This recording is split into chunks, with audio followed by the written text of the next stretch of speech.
all the countries of Europe to agree to grant jurisdiction to the dedicated tribunal, giving it the power to investigate missiles fired and bullets discharged, the cry of wounded children, the anguish of bereaved mothers and fathers, and the tears and suffering of the innocent. We owe it to the people of Ukraine to act now and show them that never again will the crime of aggression go unpunished. We owe it to the coming generation to prevent the unmooring of the international system from its familiar anchors, diplomacy, the rule of law, and the willingness to work together through international institutions. It's basically and the need is urgent. As we speak, Russia are surrounding Ukraine's cities, tightening their grip, and by their bombing, threatening to create a desert and call it peace. Yes, sadly, buildings are being razed to the ground, but not the spirit of the Ukrainian people. And by acting in solidarity with them, we will signal our resolve that lawless aggression will not be tolerated anywhere on European soil or elsewhere, and that by leaving no stone unturned and bringing to an end this evil, we ensure that those who've unleashed the horrors are subject to personal accountability under the criminal law. All those hoping for peace, not only in Ukraine, but across Europe, cry out for justice. And no one is better able to put the case for his people and for the peace of the world than the Foreign Minister of Ukraine, the distinguished and respected Dmytro Kuleba. Thank you so much and welcome, Foreign Minister. We look forward very much to hearing your remarks now.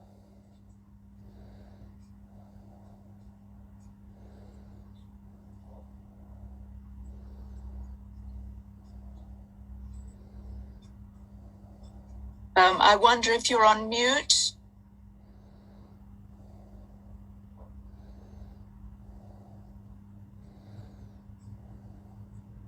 Foreign Minister, I'm afraid you're on mute. I think we would like to wait a few minutes before he comes in again. Otherwise, I will give the floor to Professor Knatovsky.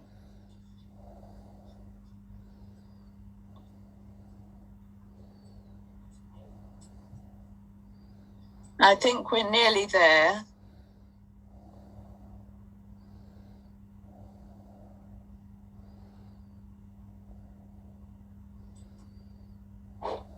Can you hear me now? Yes, thank you, Foreign Minister. We look forward to hearing your remarks. Yes, I'm sorry I may not look like a foreign minister, but this is me, Dmytro Kuleba. I'm in Ukraine. And I would like to thank Chatham House for hosting this meeting. My special thanks go to Prime Minister Brown, Professor Sands, and Dapo Akande for taking the leadership to organize this event and for coming up with this initiative. It's hard to speak, but 80 years ago, representatives of 9 countries met, 9 nations met in London to set up a legal framework for prosecution of war criminals during the Second World War. And we all know that led to the establishment of a precedent in international law that basically defined the future development of international criminal law. Now, 8 years ago, Russia launched an aggression against Ukraine, occupying Crimea, some parts of our territory in eastern Ukraine. And 8 full days ago, Russia, in a rather barbarian way, launched another wave of aggression against Ukraine. It's a full-fledged aggression, masks off. And the question is now how the international community will handle it. We welcome the initiative of the International Criminal Court to investigate crimes which fall in its jurisdiction, namely war crimes and crimes against humanity. The prosecutor of International Criminal Court has also demonstrated leadership in this effort, and Ukraine will cooperate fully with ICC while not being a full party to the Rome Statute, but we recognize jurisdiction. on crimes, on war crimes and crimes against humanity since 2014.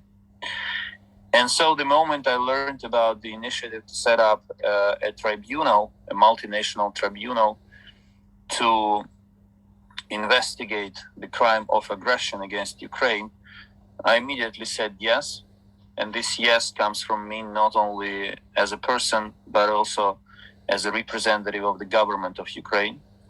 We appreciate the initiative. We are looking forward to working actively on it, and also to engage with those countries who are willing to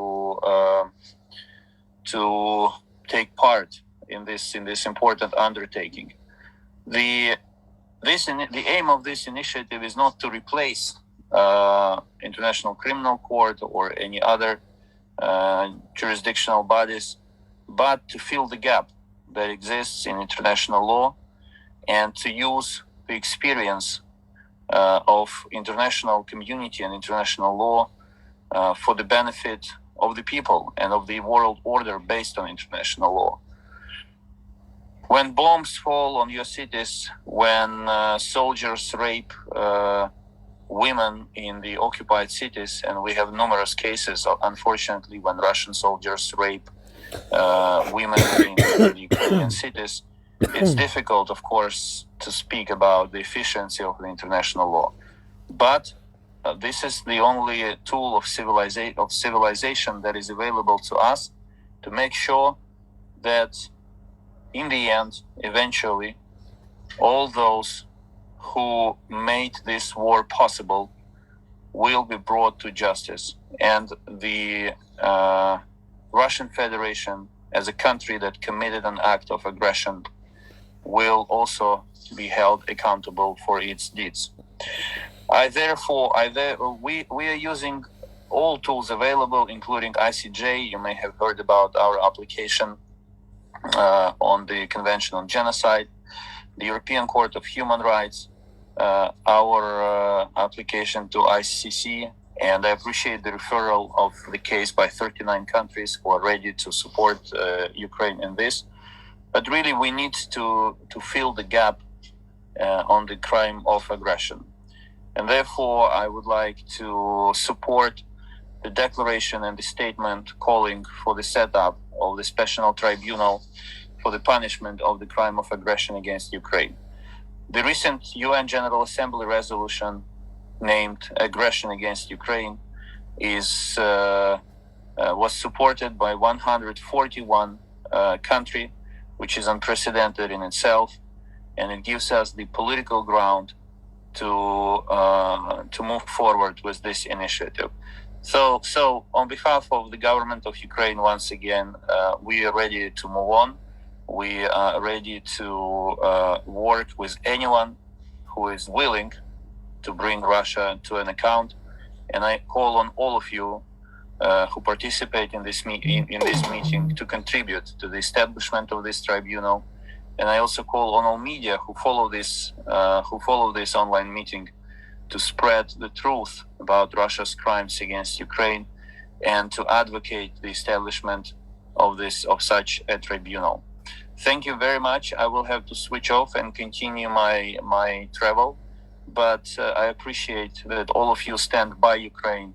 We are fighting against the enemy who is much stronger than us, but the international law is on our side, and hopefully it will help us. It will make its own contribution to help us prevail. Thank you. Thank you so very much, Minister. Our hearts go with you. We're honored to have you speak here today. I'm going to turn now to Professor Niatovsky for a few words, and then we'll go to questions.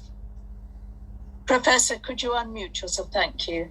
Thank you very much, Professor Wilmshurst. And first of all, let me say that I'm extremely touched by this unprecedented show of solidarity from the international legal community, from international community in general, and from each and every of the colleagues who have participated in putting together this declaration and statement. Your support is felt. Your support is very much needed, and it's only possible to achieve anything if we work together.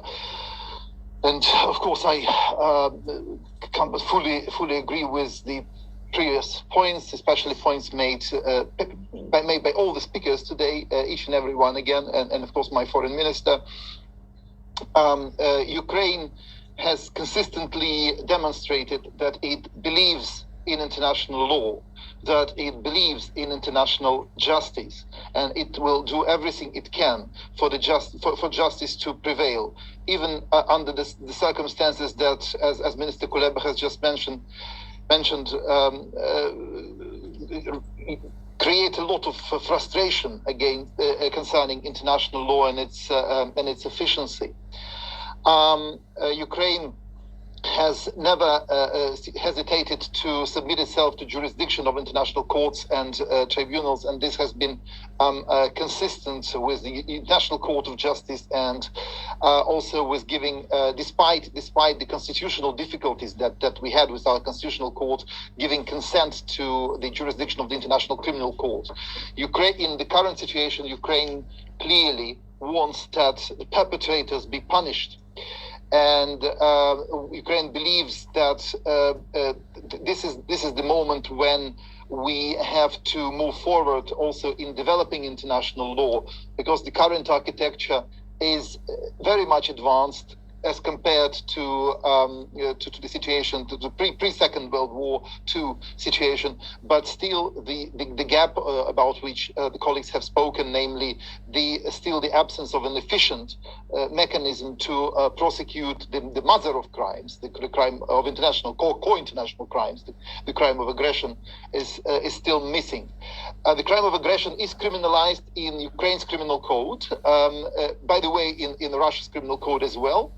But certainly the creation of a special tribunal or indeed international involvement is very much desired, given the scale of the crime, given the fact that this crime attacks the very foundations of international law, of international order based on international law. And indeed, there's not, I'm firmly convinced that there's not a single state in the world which is untouched by the current situation, by the aggressive war waged by Putin's Russia against Ukraine. To add perhaps one more point, or perhaps two more points to what has been said. First, I think the creation of such a tribunal should also send a strong signal to those individuals who think that they might still create some profits, some benefits by aiding or abetting the commission of this crime in any way. So I think the large support for the declaration should send them a signal that they might also face criminal responsibility for this kind of action. And the second point I wanted to make is that, in fact, unfortunately, we are dealing with the current dramatic, tragic situation in my country, because, to a significant degree, because in 2014, when Russia attacked Ukraine and seized parts of its territory, the international community has not been able to provide a strong response, a response which would be strong enough to deter any further action by the aggressor, to hold the aggressor to account. So, to summarize, let me say that we are, as Ukrainian. As Ukrainian international lawyers and as Ukraine as a country, we are fully committed to working further in the direction of developing international justice, of cooperating with any arrangements that will be of assistance in bringing the perpetrators to account. I thank you once again very much, Prime Minister Brown, Professor Sands, Professor Akandi, Professor Wilmshurst, and everyone who has worked on this. And let's continue doing this. And I call on everyone to join these efforts. Thank you so much. Thank you very much, Mikola. Now we're able to turn to questions. And I'm really very grateful to the panelists for keeping their remarks short so that we have plenty of time for the many questions. I'm having to group the questions, and I'd like to ask a group of questions which really are dealing with the same question. How realistic is it that we will ever get President Putin to a tribunal? I'd really like to pass that one to you, Mr. Brown, if I may. Is this a realistic thing that we're talking about? I think it is a realistic option. We have been in contact already with the government of the United Kingdom, the government of France, the government of the Netherlands, the European Union, the government of Sweden, the government of some of the Baltic states. And they are now looking at this, and I hope they are looking at it with an eye to making a decision to support this, but they're certainly looking at this with a great deal of care and resilience in the way that they are wanting to find ways to deal with this problem. I want to call in Professor Sands because he has done some of this talking with other countries. I think they know that there is this gap in international law and that this is the way to fill it. I think there are other moves taking place at the United Nations that we should recognize that may also complement this. We've always insisted that this is complementary to what the ICC is proposing to do and how 39 countries are supporting the ICC in its actions.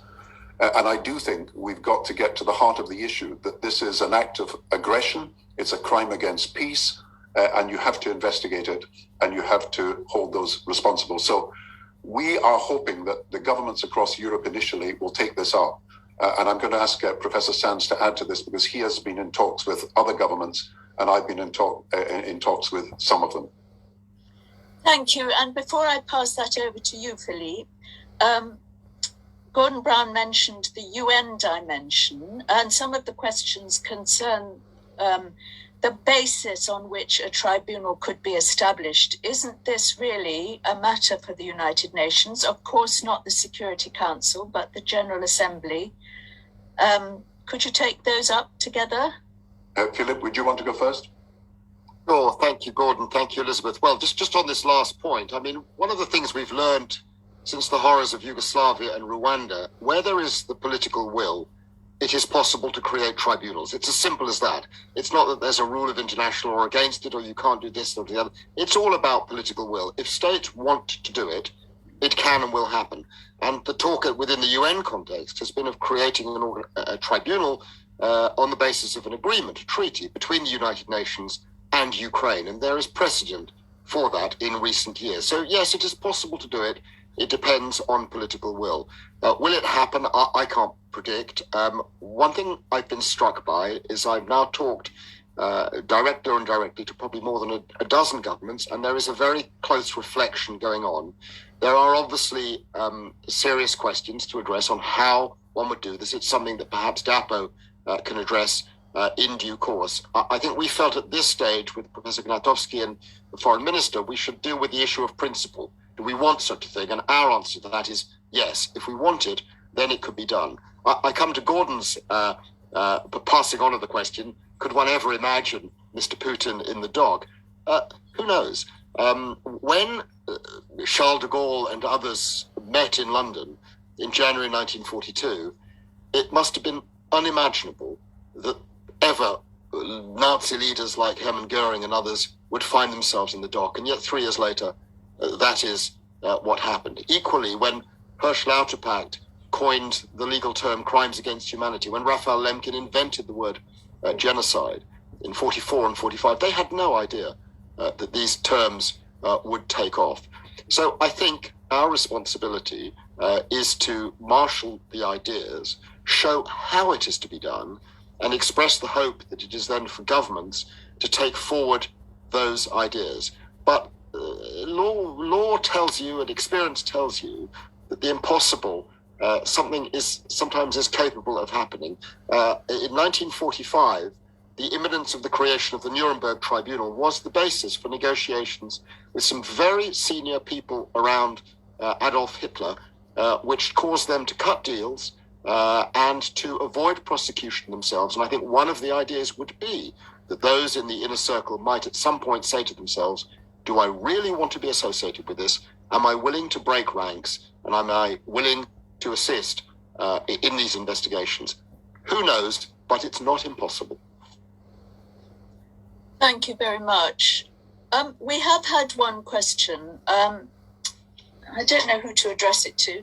It's this. If we create a tribunal for this instance of aggression in Ukraine, what about all of the other instances of violations of international law, violations of Article 2.4 of the UN Charter on the use of force? Does this really support the international rule of law if we're just doing this for one? I wonder what the answer to that is, and I wonder who I'm going to address that to. Dapo, you look as if you're ready for this one. No, that's a good question. And questions of selectivity in international law, and in particular in international criminal law, have been posed. But as you said, Elizabeth, when you gave your opening remarks, you have to start with some first steps to get there. And we have had steps in relation to the crime of aggression. Of course, we had the steps at Nuremberg in 1945 and in Tokyo as well in 1945. Then we've had some steps in relation to the International Criminal Court.